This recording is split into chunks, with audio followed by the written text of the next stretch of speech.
everyone, welcome back to my YouTube channel as seen by Cherie. Today I will be doing the turkey roast by Vedgeco, as you can see.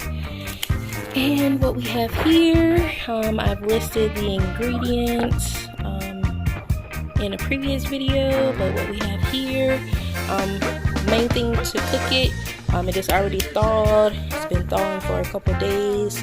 I'm going to brush it thoroughly with oil or vegan butter, bake for 60 to 70 minutes, and turn it over every half hour.